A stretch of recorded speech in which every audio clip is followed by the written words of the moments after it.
Welcome to your Veterans Resource Podcast, Return to Roots. This podcast is for service members and their family members regarding retention, transition, and reintegration from active duty to veterans in the community. Hi, I'm your host, Chris Elder, an active duty senior chief in the United States Navy, and my partner in crime / host is Yogi Hernandez, who's an active duty chief in the Navy. Together, we are documenting our experiences as we prepare to transition and reintegrate into the community. Every podcast will have actionable content that will benefit American service members and their families, as well as those who have already transitioned and reintegrated.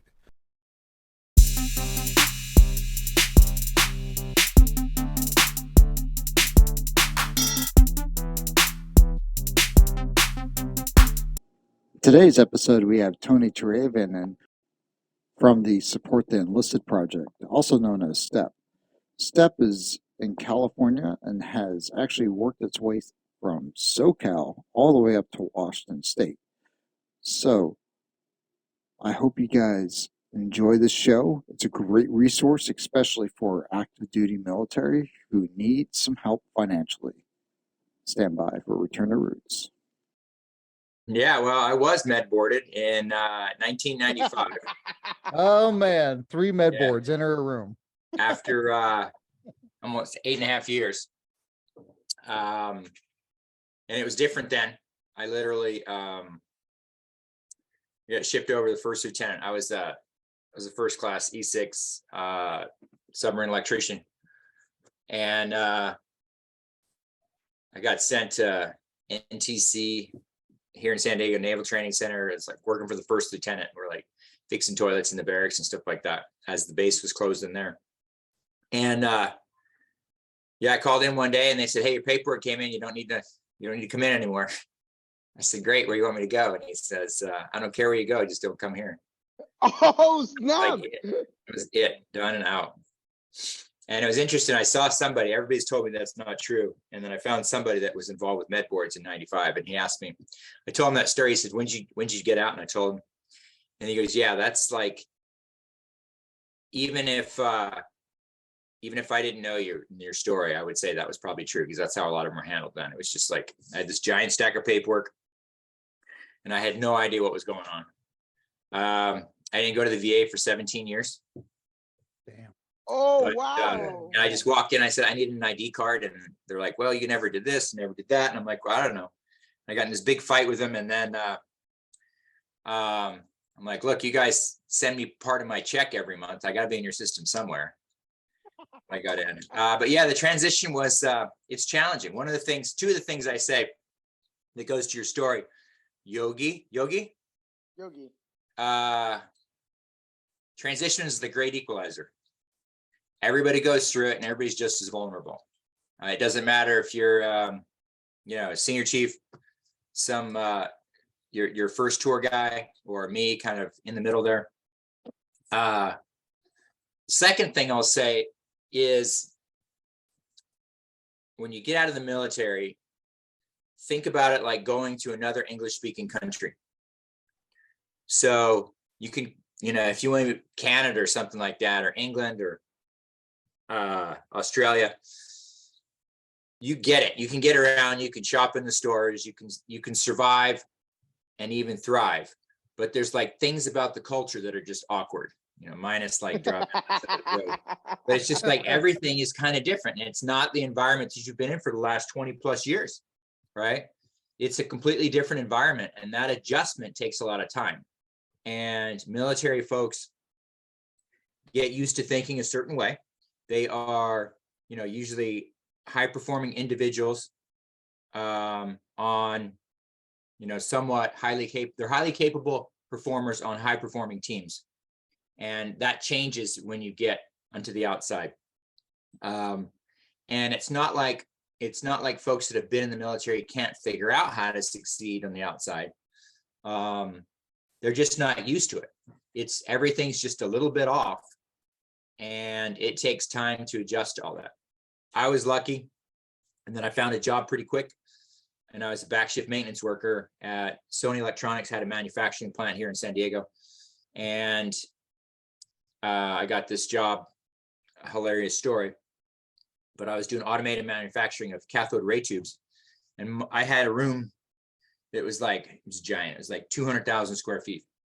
And I had, the product came in one end through this big oven, and it went on these conveyors, and all this stuff happened to it, and it went through some more machines and ovens in it, and then it left. And I came in my first day, and I got a toolbox, a laptop, all these tech manuals, and it's like green light good, red light bad, keep it moving. There was a guy there who'd been there forever showing me the way, and it was great because I had an objective, I had the resources I needed, and my training aligned with what that room was, right? Submarines don't float. You got to fix it. You got to figure it out. You got to make it work. And the guy upstream of me and the guy downstream of me were just like me. So it was a lot of folks from the military technical trades that had gotten jobs there. We had expanded and added more production lines. So they brought on a bunch of, I think about 70 maintenance workers at once. And we all kind of transitioned out of the military together over the course of the next 3 or 4 years.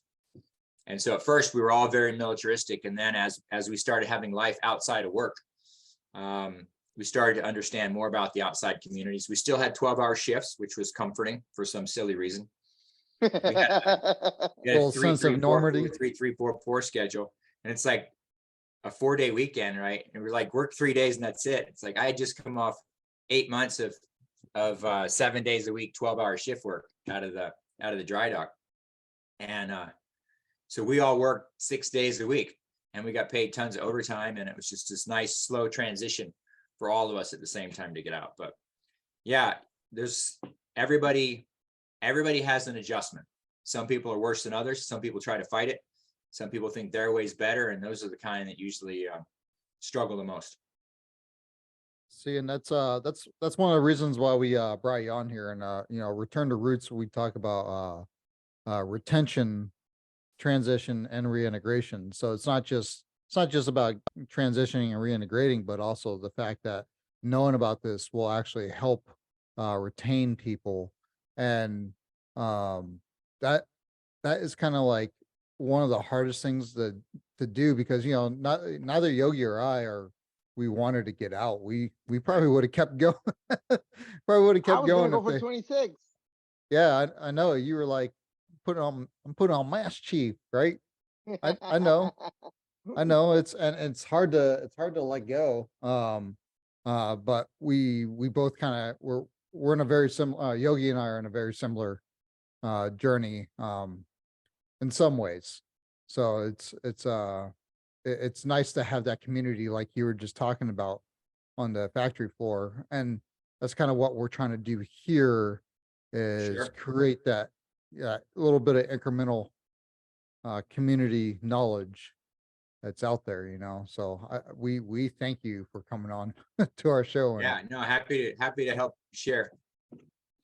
So tell us about the program. What was the thought behind the creation? How did that happen? When did it happen? And what led you down this path that you're in now? Yeah. Well, I bounced around a good bit after the military. I didn't do anything with the military after I got out, except badmouth it. It's kind of like, it's kind of like leaving a bad girlfriend. And men are just simple. And you can't figure out if you love her or hate her, or if you love her and hate her. If she wants you back, you'd go, but otherwise you wouldn't. And that's kind of how it is in the military. People have that. There's that inner fight, and it's the same piece of the relationship, I think, that keeps drawing men back, because there was something there that felt good. I don't know how to describe it, but I will say that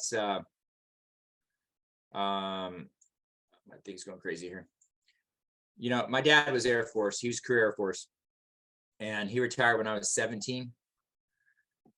So we lived on these giant Air Force bases. He did 2 tours in England, Europe, and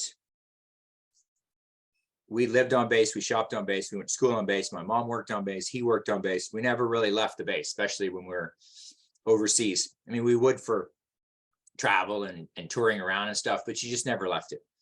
Bounced around in 2 high schools after he got out, and then, you know, the military lifestyle is more about survival and getting through, you know, kind of each tour and the immediate challenges, not a lot of long-term planning. So we had never talked about colleges. My high school football friends got me into college.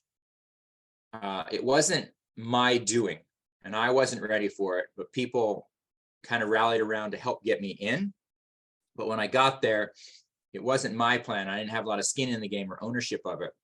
And I kind of flailed. And then I called my dad, and he said, call this number. I literally just called this number, and the guy's like, Senior Chief Jones. So my dad said, call you. It's like, who's your dad? And I told him, and he just started laughing. So he said, come on down. And I literally didn't know what this place was. And I went there, and it was a Navy recruiting office, and I didn't know anything about Navy uniforms or rank or any of that stuff. But when I walked in the room, a mysterious comfort, and it's like peace came over me when I went into that recruiter's office room. And what I realized many years later, looking at that, was getting out and going to college was very similar to my first transition out of the military. I wasn't ready for it societally or environmentally. And it was the same kind of feeling I had when I got out the second time, and that other people described. So I knew the comfort of the military, and I knew that lifestyle well. Once I got out, I went to Sony for a while. I ran some of my own businesses and started a bunch of businesses. Then I went to work for Booz Allen Hamilton. I was doing strategy work there here in San Diego. And there was a volunteer posting to do a strategy process for a nonprofit that worked with military families. And I had never reached out for help. I'd never used any of these services. My family, you know, monkey see, monkey do. My parents never asked for help, and I was never going to ask for help. It was just our job to make it happen. And that was culturally who we were. Right before I went to Booz Allen, my house burned down in the wildfires. And I found myself, like everybody else in the community, was going to this FEMA crisis center, or whatever they called it. And it was a year after Katrina, so FEMA was kind of on their game. And I walked into this community center, and there's like 300 tables, and like there's somebody behind the tables, and they got computers and stuff. And outside, the Red Cross is trying to give me coolers and rakes. And there's like AT&T had like a semi truck with just like telephone booths, and Tide had one with just washers and dryers. And I'm like, what are all these people doing, you know? And it's like, these people can't figure out how to make a phone call or wash their own clothes. And it was very much, it was institutionalized response to this crisis. And I'd never seen it or participated. And I went in, and I was overwhelmed at what all these agencies were doing. And I didn't know what to say to each one of them. And I just like stand there at a desk and stare at the guy. And this is the same as my trying to go to college and school for the first time. I didn't know how to go to school. I didn't know where the schools were, or how to park, or where to get a parking permit, or what building to find, or who to find in the building. When I found the building, what was I going to tell him? I want a degree. You know, it's just like, we just don't understand that piece. So it's like, I didn't know what to say at these tables either. And I finally just said, and I didn't care. I didn't know these people, and I didn't have time to waste. I just literally said, what can you do for me? And some people didn't like hearing that, and I walked off. And some people said, I'm here to help you. And I'm like, well, what can you do? And he's like, well, I'm the Social Security office, Tony. And I'm like, so? And they said, did your Social Security card burn? I'm like, yeah, guess it did. It's like, you want a new one? I'm like, yeah, I guess I need one. He said, he pulls me up in the computer, he prints out the form, he says, sign here, and we'll mail it to you. I'm like, well, that's pretty easy. You know, and it's like the tax assessor was next, and he says, what's your parcel number? And I'm like, walk away. And he's like, all right, what's your address? I'll give him my address. He figures it out. He shows, is this it? And I said, yeah. He says, let's change your tax base since you don't have a house anymore. And so some people were great help. Some people were like medium.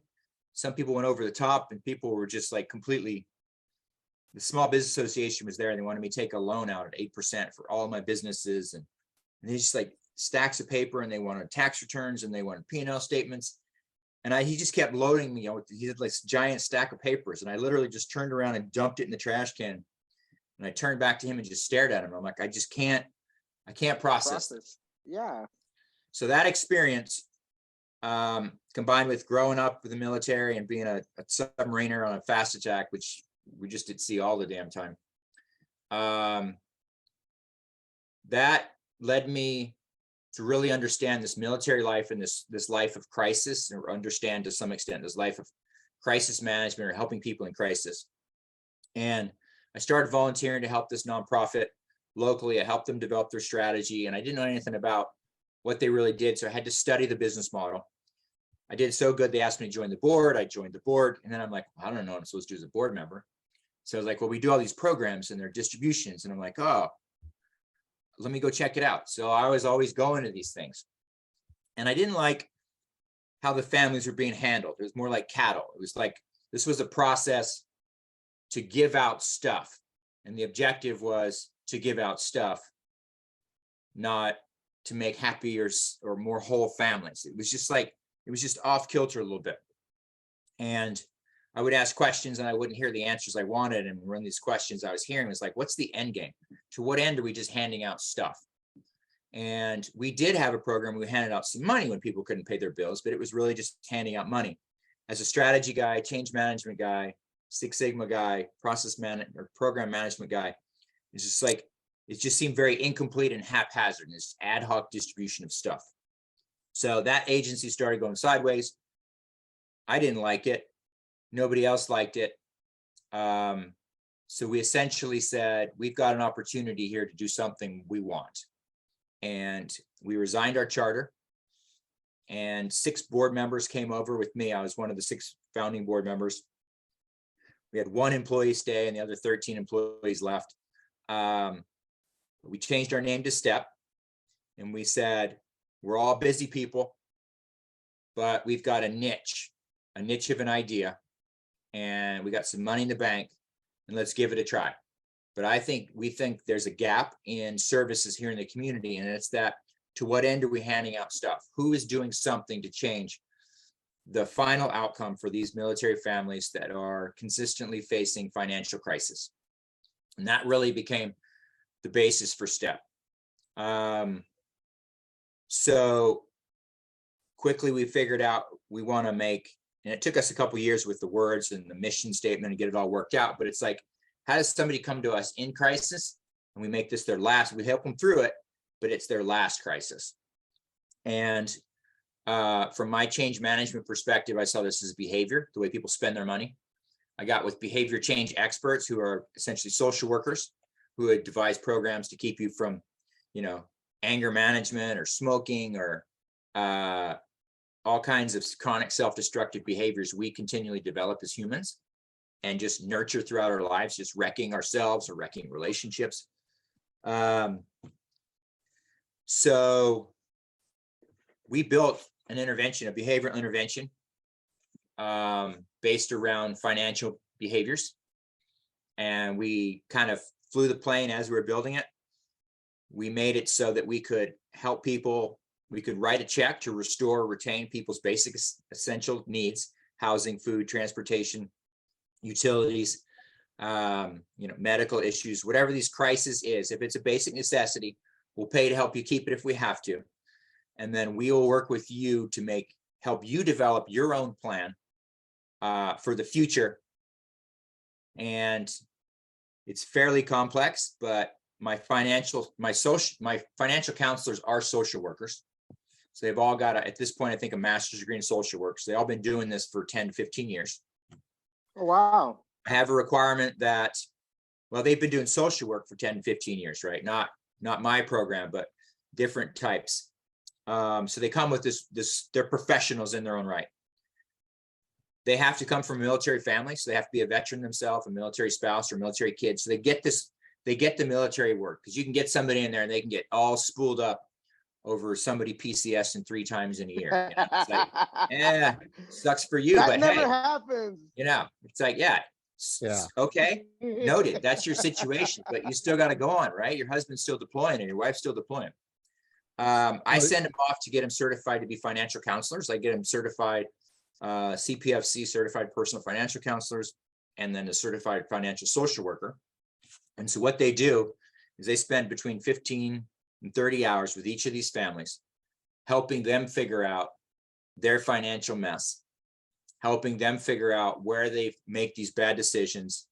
And so it's empowering them that the world really can be different, which a lot of them have given up hope that they could ever not just be in repeating crisis.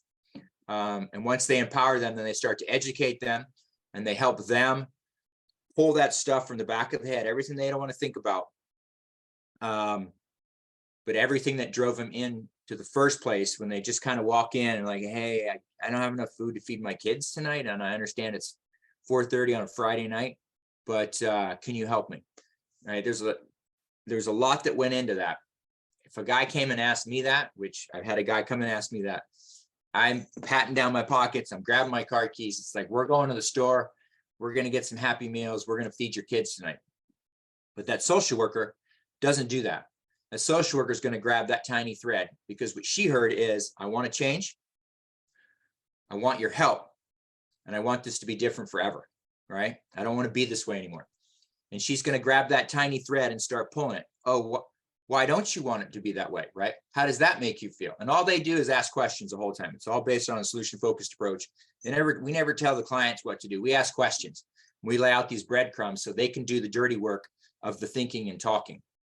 And, if they don't want to grow up to be a parent, like their parents were, if they have a goal of seeing their kids graduate college, whatever these reasons are, they'll go through that, and they'll move that person, through the change management process. They're going to create a guiding vision, and they're going to get a team around them, and they're going to communicate that vision, and they're going to stand on that rooftop and say, today is our change moment, and we're done.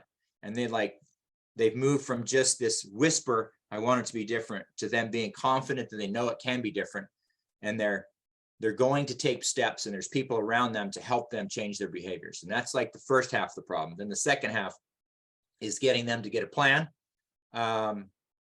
We help them develop the plan, which includes financial goals, a debt reduction plan, a budget that works.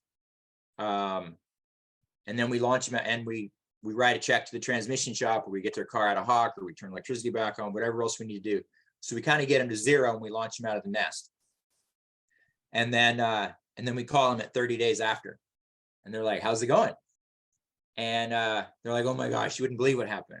It's like, life happened. What was it? It's got to be something, but this is what you need to react to, right? This is, step 8 of change management, where you're institutionalizing those new behaviors. How did you react to it? I only saved $12, not $25. Congratulations, that's 12 more you would have saved, and you weren't in the red. So this is your first month not in the red. And it's like, how do they use positive empowerment, encouragement again, get them back up on the horse, get them to adjust their financial plan. And then we call them at 2 months, we call them at 3 months, we call them at 6 months, we call them at 12 months. At that 12-month point, 9 out of 10 of the families are still improving their financial wellness score, and they're still working towards their goals. And that's over 7,000 families at this point. That's some pretty good 4%. Yeah, only 4% of that 7,000 have ever come back around to need more money to get out of another hole. So the program. What was that percent? I'm sorry. 4%. Yeah, 96% don't ever come back. They'll come back and talk to their counselor, and they'll need more guidance, and they'll need, a new pep talk. They can come back as much as they want. So but to get more money, only 4%. 96%. You never really have any more problems with. That's an insane turnaround. That's really amazing. And that's why we're in Washington, because I was getting calls. So we were serving Southern California. I think we started like 8 counties, up to eight counties now, up to Kern, Ventura, Kern, Santa Barbara, Ventura, Kern, San Bernardino, excuse me. And that's about 13% of the military, 125,000 service members in that space. But we're getting calls from across the country. Every week we'd get at least 2. And I'd have to tell these people no. And that was saddening. And I got some pretty harsh calls right as I was kind of getting to the point that says this is ridiculous. And it was around our 6-year point, and I was kind of looking at our future. And it's like, I got my executive committee together, and I just kind of had this, what got us here is not going to get us there chat. And between these phone calls and then me going back to the drawing board strategy wise, saying, if this program is truly 90% at changing financial behaviors permanently for our military families. Why am I only offering it to 13% of the military? Is there a means that I can offer it to more families? So I got approval from my board to do some, I don't know, they called it like testing or piloting, but I was like guns blaring. I was like, that's all I needed. Got my, so years 6 and 7 were all about like rescoping my financials, some of my filings, my accounting practices, redoing my mission statement, getting all the locations in there so I could perform this work in other places, so I could do the counseling for people that were a little bit outside the boundaries. And if we just had to write a check, then I could build a process for that. So it was really this control and the structure. And then on year 8, I selected Washington. So Washington State has similar cost of living issues to SoCal. There's a lot of Army relationships up there that I could leverage, or excuse me, Navy relationships that I could leverage.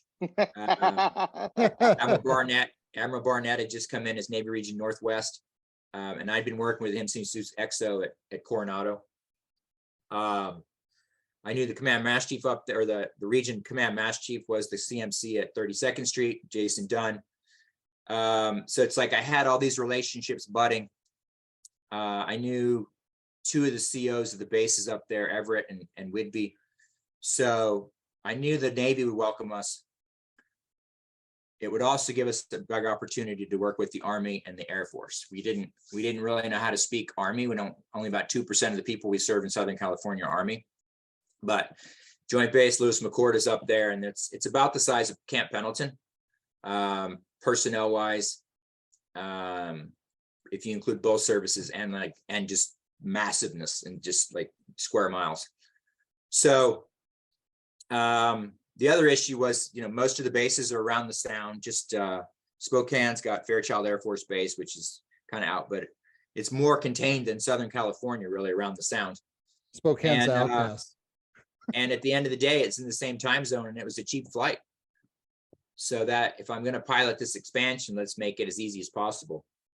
So I got office calls with all the senior military leadership up there from all the bases, and a couple of corporations and a couple of government people.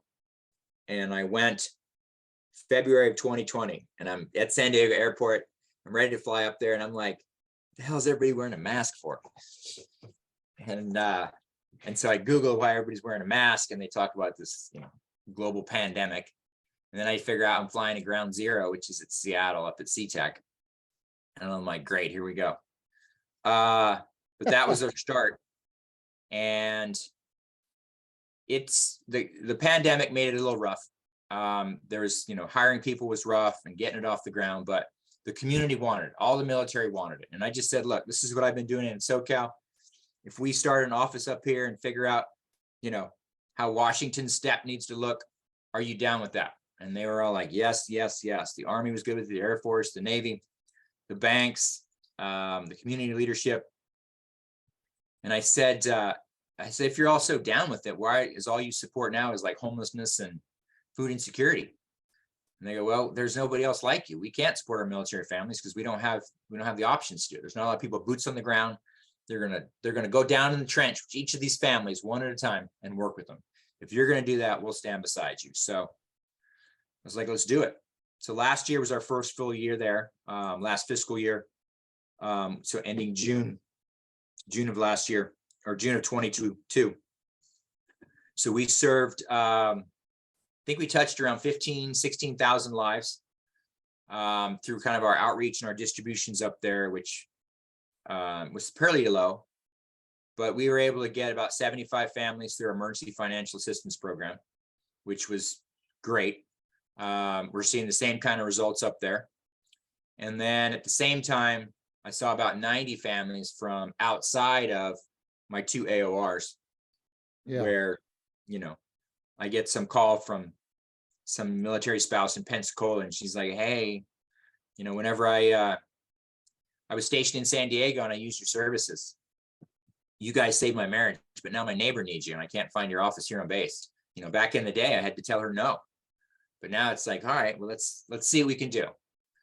And yeah, so we're able to serve families now across the country.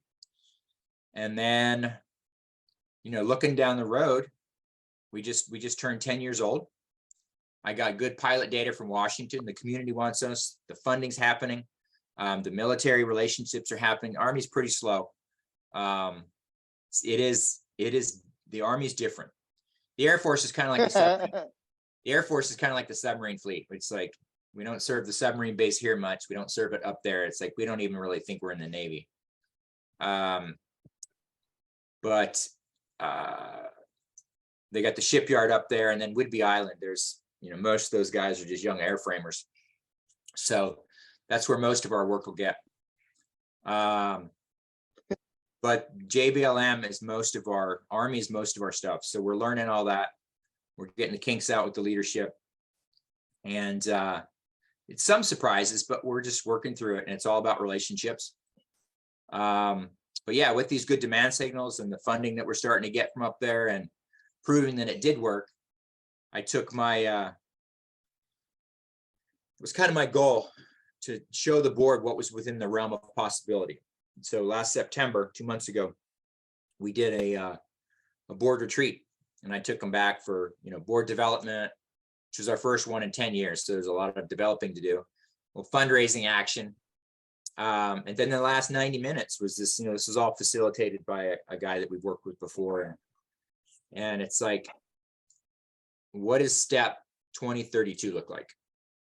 Just like, because we've kind of been running on a growth strategy, 15% for, funding and donor base, for client base, employee development, and outcomes, client outcomes. So we can't just keep running like that. Let's get a bigger goal, and let's develop a specific strategy. And they came back 2032. They said, yeah, STEP should be serving all military families. I was like, oh, yeah, so that's awesome. With Washington, that's 20%. So SoCal and Washington's about 20%, but there's different strategies that we're looking at, but getting their blessing on where we're going, All right, that's where we need to be in 10 years. Now let's work backwards from there. We can get a 5-year strategy and a set of 2 or 3 year goals to start eating this elephant. So yeah, pretty stoked that we're going to be able to do that. And a lot of challenges down the road, but we've had worse challenges that we've made it through. That's an amazing story too. Like, to go from being a submariner to working on the Sunday floor to going through all your house burning down. And man, that's rough, and that's a horrible situation to be in. And then going through that whole entire process of trying to rebuild yourself, and then forming all that, leading into you forming it STEP. And I want to highlight something, because I always tell people, I'm like, hey, you may not succeed at your first venture, because you talked about before STEP, there was something else that they were just handing money out like candy and not really going after the root cause. And I think that's why STEP is so special, because it goes after the root cause. It doesn't just hand you cash and kick you out the door. No, they like having social workers that are financial advisors. That's just genius level. That's pretty amazing.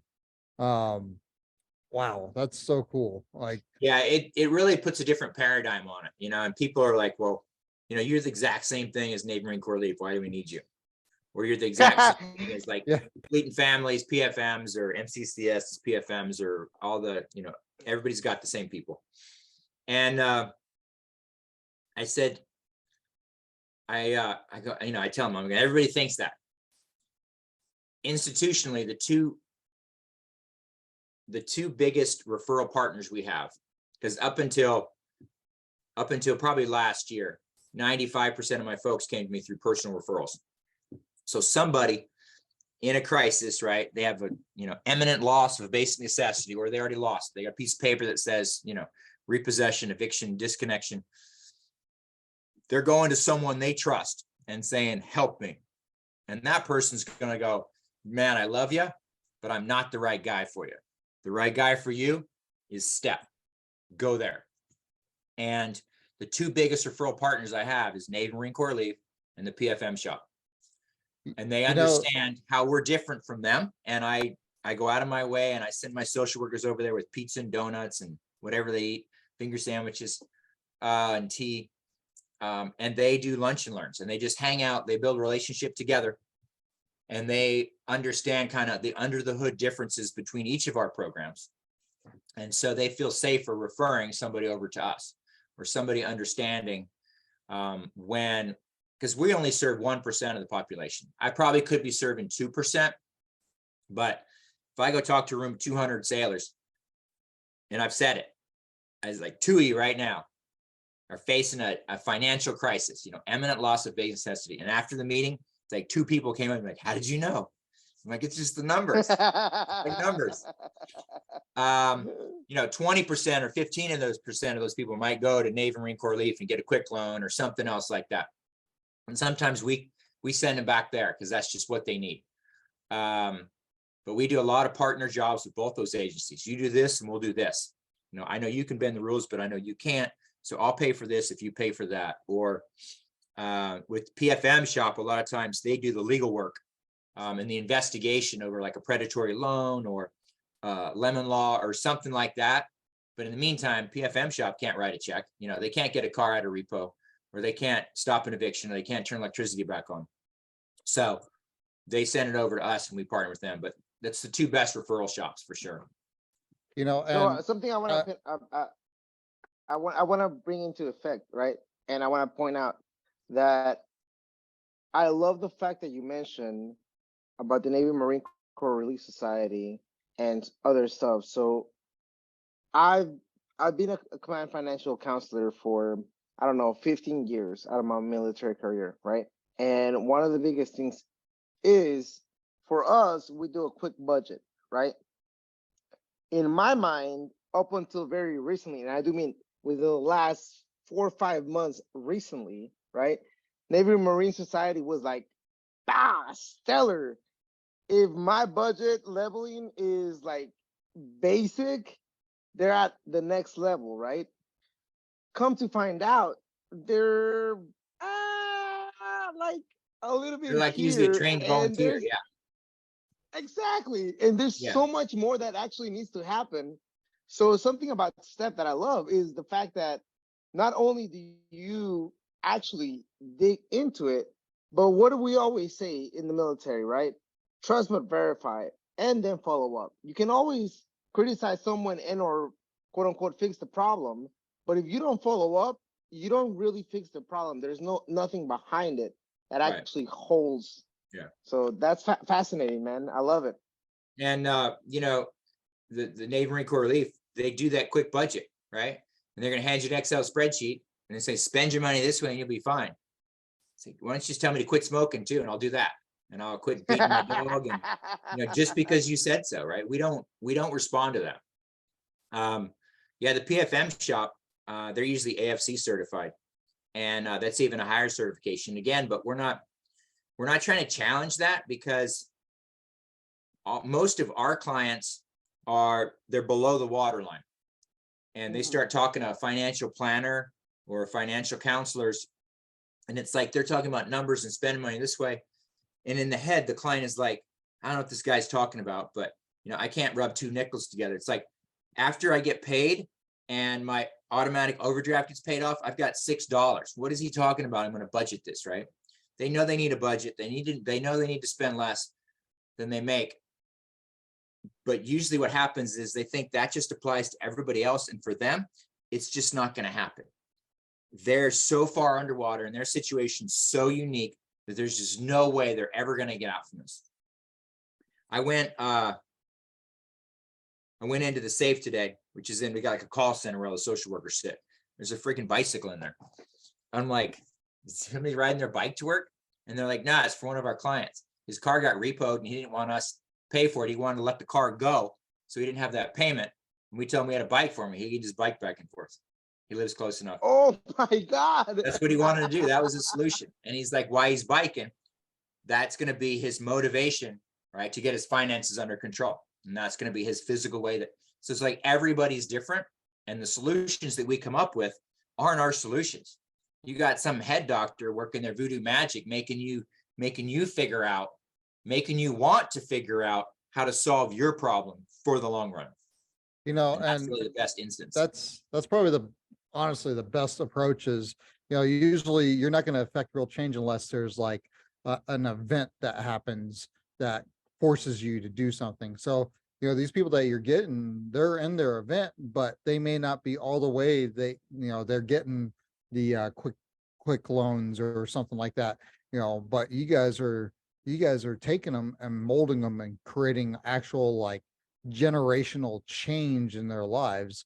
Yeah. And that's what's so amazing about you guys. And I'm not going to knock on the PFMs or no, definitely they're great partners. No, not at all. Yeah, they're just different.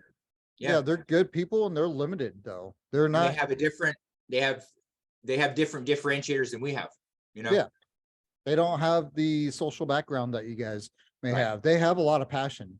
I've met quite a few of them. Yeah. But I've also met quite a few that didn't have passion. And it sounds like you have a requirement of a certain level. And that's where when I hear about STEP, everything that you guys are doing is probably up here because you guys are not a government entity. You guys hold a standard. We don't have a big sugar daddy. It's like, we'd love to take care of more people, but it's like, there's a fear of us getting overrun. And there's always been a fear of it. We had to really slowly kind of work into this because we raise all our own money. We don't take government contracts. We don't do fee for service. We don't take any money from the military side. So when I go talk to these new installation commanders to get permission to be on their base or let them know we're on their base, they're like, well, what's in it for you? I'm like, I don't know, a lot of headaches. I got to hire more development people. It's like, it's nothing. I take nothing from the service. They don't sign a contract. They don't have agreement. It's all with them. We don't make them do anything. We're there for them. When they're ready to take a step, we'll take a step with them. We don't push them. We don't pull them. We don't command them to do anything. And I don't take any money from, I don't have the ability to make a loan. So there's nothing I can do to these people that is going to be, a financial burden for them. And so, and since that's the case, all my money does come from community funding. So the local community, individuals or little organizations or foundations or corporations, they all pay for it. So I'm just the middleman between a community that wants to take care of the military and the military. So I'm just in the middle. If you have someone with resources that wants to help your program, how can they do that? Go to the website, and at the top of the page it says apply for services, volunteer your time, or donate somehow. And they would click on that donate or the volunteer, and there's lists of things they can do to engage. And if you're guys are curious of where to find this website, there will be a link in the podcast. Yeah, teamstepusa.org. That's fantastic, man. So now, do you have any vision of being able to take this to the outside, to the bases like Japan, Guam, Hong Kong, or anything like that? American military, yeah. Know what you're talking about? Yeah. Exactly. Yeah. Just American we'll probably end up going that direction next. We'll solidify probably the West Coast's coverage. And then Hawaii would be, most likely a next stop for us. Then figure out if we have 3 bases, right? How do we take care of everything in between and around? It's actually easier if you look at like Guam. If you look at the time zone, Guam is like plus 20 hours from San Diego. So it's actually easier for my San Diego counselors to take care of people in Guam, because most of the people don't come in the office, right? I have to meet these families where they're at, both literally and figuratively. Oh, wow. And before COVID, we were doing stuff, pre-Zoom, we were doing everything by phone. And through COVID, we were doing it on phone. And then afterwards, we kind of like started playing with the Zoom and Teams, and it's like it was just a little too much for some people, and they would actually rather do it on the phone. So 95%, 96% of the clients never come in our office anyway. We've been taking care of all of Southern or Washington's clients and all those ones across the country, and the vast majority of Southern California's without being there. Now, that said, I have a social worker who lives on Camp Pendleton, because it's a hard nut to crack. They don't ever need any help. Just ask them. And we were always an outsider unless we're there. So what I did was found a social worker who was a Marine Corps spouse. And my first one, he was a 16-year gunny EOD guy. And his wife was a social worker. And she's got like kids that are like 2 boys that are 8 and 10. And it's like if there was ever a stereotypical Marine spouse, it was like her. And she sounded like it, and she looked like it, right? And she acted like it. So I hired her, I trained her up. I sent her back to the base. I gave her a minivan with STEP written on the side of it. And I said, you're the closet salesman, you're the closet installer, you do the warranty work, and you do the advertising and marketing. So you build your relationship. And I said, Camp Pendleton is yours. And people would just call her up and be like, hey, we got a baby shower. Can you come over and bring some of those diapers? Hey, we're doing a pre-deployment brief. Can you go to some financial training? Hey, I got a Marine in trouble. Hey, do you have any food? And it was just like she created her own network on the base, and she was in their Facebook chat rooms and all their other meeting rooms.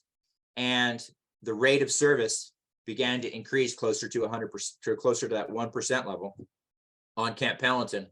Now I'm my 3rd social worker there. I have one on at Port Hueneme also. She used to be down here, but her husband got transferred up there. And she's a CB veteran herself. So it's like they're going home back to CB Mecca. But she's up there working that base in Naval Base Ventura County. So there is outreach that can happen. But it's like, do I need an office like that in Utah? It's like, there's one Air Force base. Do I really need an office there? Right. Or Nevada. It's like, not everybody's going to have a base. Not everybody's going to have this interaction. And most of the needs can be handled. The emergency and the crisis needs can be handled remotely. We will touch about 50,000 lives a year here in Southern California through our outreach programs and the donated goods, because people want to give us food and Christmas gifts and diapers and backpacks and all this kind of stuff. And all we do is turn around and give it to the military families. I get a positive brand impression on both sides, right? And then next time, maybe instead of giving me a box of diapers, somebody will give me $20. And then, these military families get enough diapers, they learn to trust us. They come in and they talk to our social workers, and they build enough relationship that they finally look at that social worker and say, you think it can really be different, because we're going to lose our car next week. And, I trust you. I trust what you're saying. So there is a place for building that relationship. I think Hawaii is our natural next step. And at that point, we would probably expand through and be able to figure out ways to cover Guam and Japan. And I don't know, whoever's stuck out on Midway or whatever. Wake Island. Yeah, and it sounds like you have the potential to tap into the spouse workforce. Yes.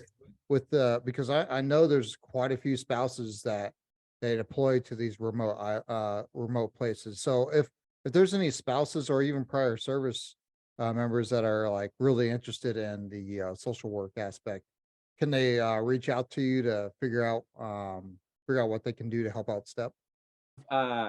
Everybody who works in my office, every person, I got 17 employees right now.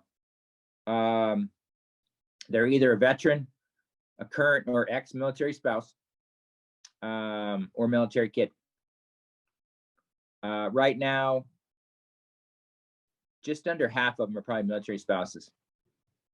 So I hire a lot of them, and they, they're our best workers.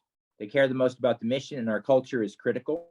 I mean, every one of our employees has to embody our culture and our core values, because People come to us because they trust us.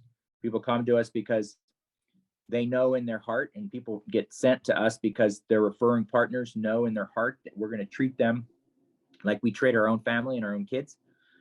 And military spouses get it. And when that military spouse walks in with that blank, scared look on their face, they don't even know. It's like me back at that FEMA center. It's like, I don't know what I don't know. I'm just like here because I got to do something. And it's like, it's okay. And that first impression starts that first person that meets them. And we really push hard on the culture side, and military spouses get it. A lot of folks that haven't been military spouses that we've hired just had a hard time kind of grasp just the scope and magnitude of like the unique one-off problems that military spouses and military families face. So yeah, we'll hire, in fact, my 2 employees in Washington are spouses. And we'll continue to hire military spouses as much as we can. What were their qualifications? What was their background? What are you looking for when it comes to that kind of stuff? I mean, we've got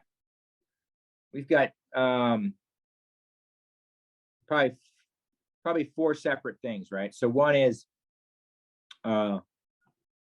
different levels of fundraising, right? From the bottom level admin person to the grant writers and the leaders of the fundraising team. We raise about $2 million in cash a year at this point. They got a goal of $5 million over the next couple of years. And then we have outreach people. They're doing outreach booths. They're coordinating the backpack drives, and they're like coordinating with all the companies to get the backpacks. And then they actually do the logistics to get the backpacks. And then they've also coordinated with where the backpacks are going to go, and they got to move them across that way. So there's outreach people, and then those programs people that kind of do that part of it. Then we have, office operations and admin staff. So, we're a company with 17 employees and California and Washington state rules. So we get audited every year. We've got accounting, we got QuickBooks, we got Salesforce, we got all these different databases. So we got to have key founders and admin folks. Social workers, we got 4 of them on staff, and they have to have, we're kind of picky on the social workers. My head social worker will usually interview about 10 to 15 social workers before she finds the one she wants. And it's just like they have to kind of buy into this solution focused approach, which is the base theory, i.e., we don't tell the clients what to do. a lot of social workers grow up telling people what to do, right? It's like, no. You help them figure it out. So, and that's what the social workers will be doing. And they have to be tied to the military somehow. It just works best that way. Yeah. So yeah, it's a variety of things we can do, but it's a company. We also need a lot of volunteers. We take volunteers in every department. And we need, people to work in the warehouse and set up for the programs and logistics for that stuff. We need people to drive our trucks. I think we got 9 vehicles. We're running around town picking stuff up or, bringing stuff somewhere. And there's folks, that help us with our social media. There's folks writing letters. There help folks work the reception desk. There's folks that do outreach and administrative support for us. There's folks that do up in Washington. We got a community advisory group. It just does like kind of the board level networking through the community, bringing different resources to bear, making introductions to other corporations, helping strategize events and stuff like that. So yeah, lots of things for folks to do with us. Last year, we had about almost 11,000 volunteer hours, and we're on track to break that again this year. So that's a lot of time. Within the military, there's a lot of guys that would love to help out. Do you guys give volunteer hour letters and stuff like that? Is there some kind of program for that? Yeah, great question. And the quick answer is yes. So my programs manager right now, she's a 30-year Navy veteran. So she was E1 to 04. And it's going to take her a long time to transition out of the military. But she runs that program for us, and she's, I can send her to any command, any military group, and I know that she's going to have, the protocol and the demeanor, and she's going to make a great impression. But she works with all the military folks. She'll sign their letters for their, volunteer service medal, their VSM. Yeah. So she does that. She does the letters of appreciation. We have a couple active duty groups. What's the one that does it twice a week is they're at the ASW base or whatever you call it now. But Point Loma Annex or something, the Harbor Drive. And they're waiting to school up for they're waiting up to school up for SDSA school. And though their duty driver brings them down and drops them off, and goes back and gets lunch and brings it back, and then they work till like 3 o'clock, and then the duty driver goes back with them. So we'll get a bunch of active duty folks in there. Chief season, we get a lot of chief selectees. It's a really good time for us. Really? And then, that's actually good for us because they're getting ready to forget everything they ever remembered as a blue shirt. And so we make them get out there on the food lines and feed people, and they see their sailors out there. Right? That is a proven fact. They do forget everything. Yeah. Oh, I know. But both Tracy and my warehouse coordinator, she's a Holtec chief. So there's 2 chiefs out there that kind of run the active duty folks and the selectees, and it makes for a good environment. We get a lot of active duty spouses that come in. We get a lot of senior spouses that come in. So Air Boss's wife has been a long time. The region's boss. Right now we got Coast Guard sector. Captain Spitter's wife, she comes in. We got 3 carrier CO wives that come in, and they're kind of our lead volunteers, and they're there at least once or twice a week, and they're helping lead these bigger efforts.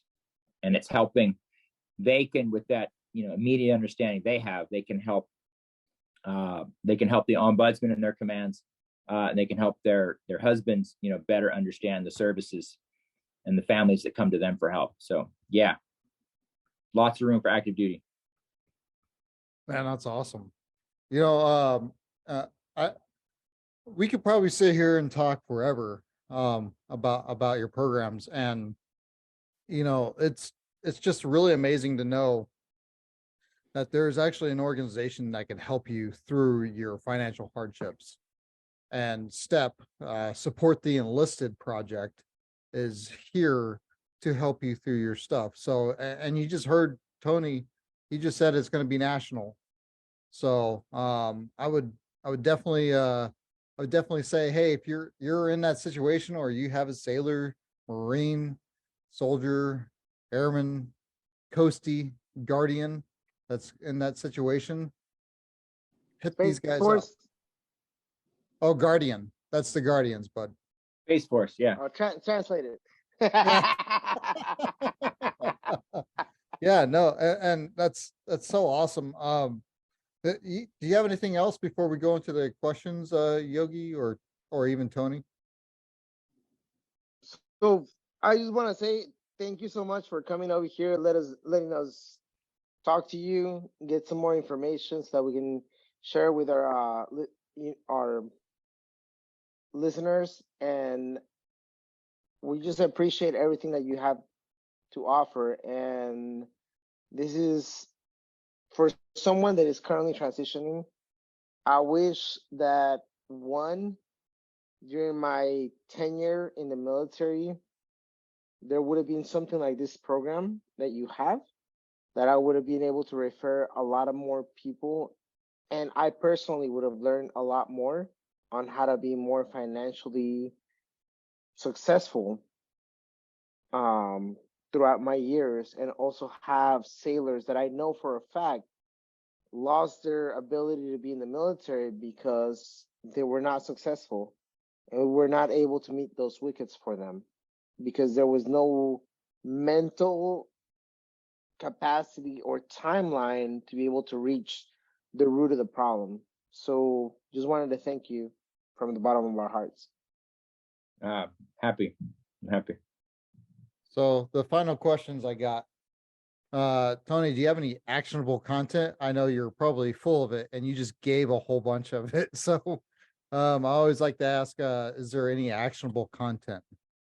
Yeah, you know, I've worked with a lot of folks in this industry over the last 10 years. I've been running this, and I learned a lot about a lot of different facets. And one of the things it's driven me to do is go back to school again. And I'm finishing up now my PhD in public policy, because everything bad starts with bad policy. But what I've seen and developed from that is this understanding that we, as this current generation that's running our communities, if we don't do what we need to make this one like the one we want our kids to grow up in, who's going to do it? So actionable, you know, find that passion area. It might not be military families in financial crisis. It may be foster kids. It may be dyslexic kids. It may be elders. It may be pets. It may be trash, whatever. Do something in your community to make it a better place. And as you start to do that, you're going to start to see more of that world outside of your house. You're going to start to see more things wrong. And it's my hope that you continue to make more things right after that. That is awesome, bro. One question I got for you. If you were Airman Tony, and you could go back right now, well, you were not going to be Airman Tony. If you could go back and meet Airman Tony, and you can be like, hey, dude, this is what you need to do to be successful. How would you tell him that that's what he needs to do to be successful? And what would you tell him in order to send him down that path?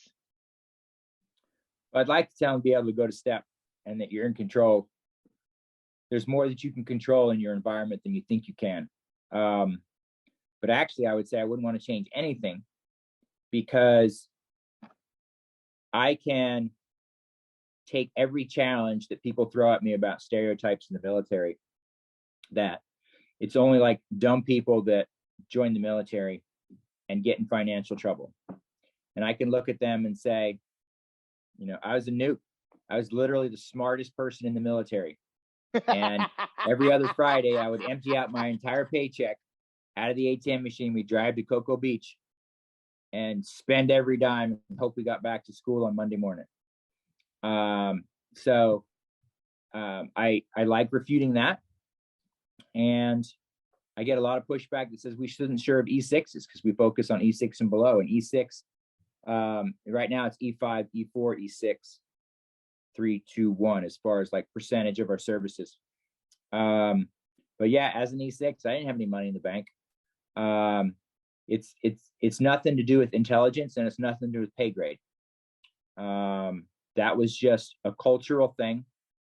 And so I mean, honestly, I'd like to tell them that they can control more, because I know these are all behaviors now, and they're behaviors learned from your families. They're behaviors learned from your in-laws and your married family. There's behaviors learned from your community, right? And the socioeconomic classes that you grew up in stereotypically have different financial habits, and community drivers about, you know, safety and entertainment and things that matter, different communities. And all that can be changed if you want to do it. And you're capable of doing that. So that's the biggest thing I would say. You're more in control of your destiny than you think you are. That's pretty, Wow. that's pretty powerful stuff there. What book or podcast do you recommend to the listeners of Return to Roots? Oh, wow. Obviously, besides our podcast, of course. Yeah.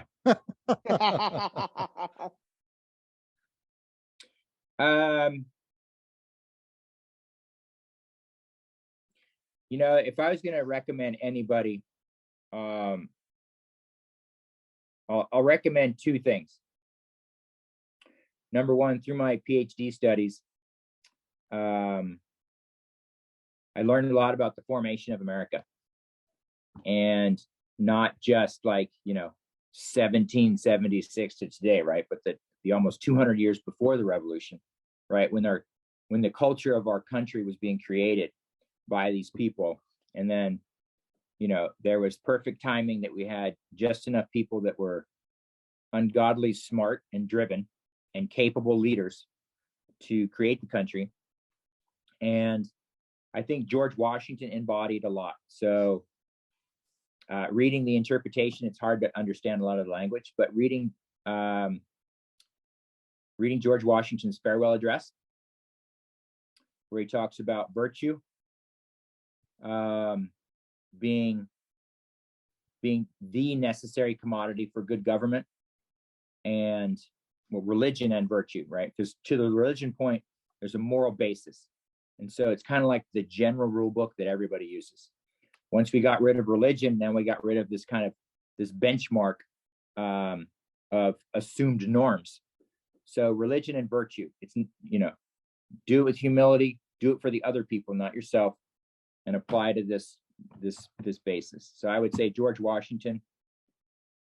And then today, I'd probably say Jordan B. Peterson. He's got great podcasts. He's not an American, so you can't hate him. He's Canadian, but he's an incredibly smart guy. And So sorry a lot. He embodies this, not necessarily the devil's advocate, but he's not a conservative or a liberal.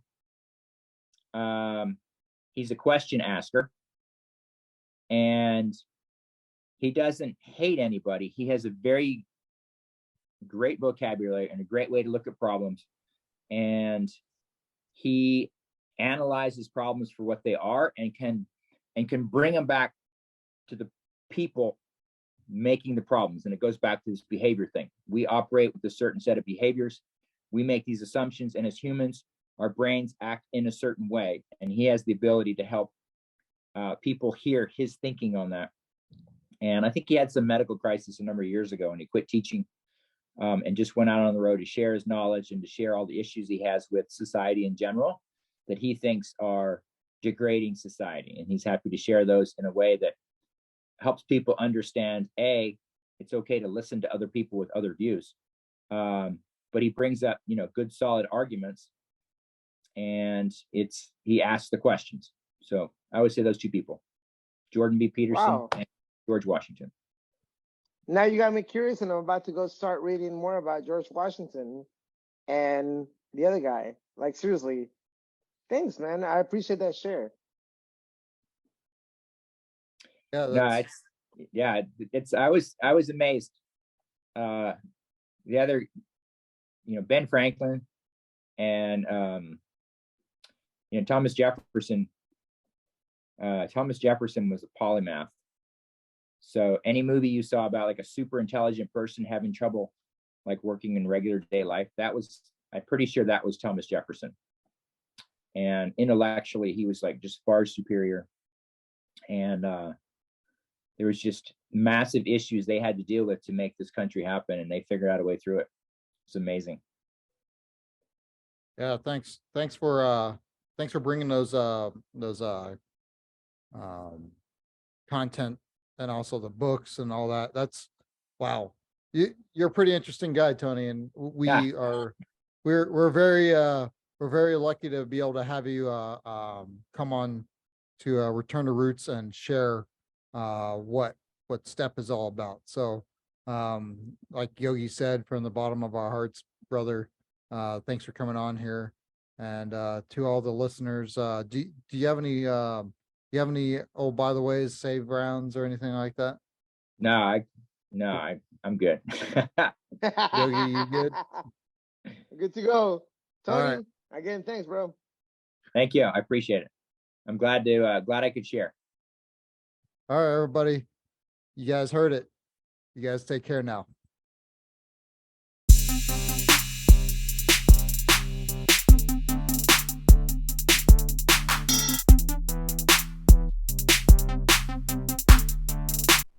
Do us a solid. Share this content with everyone you know, regardless if they're associated with the military or not.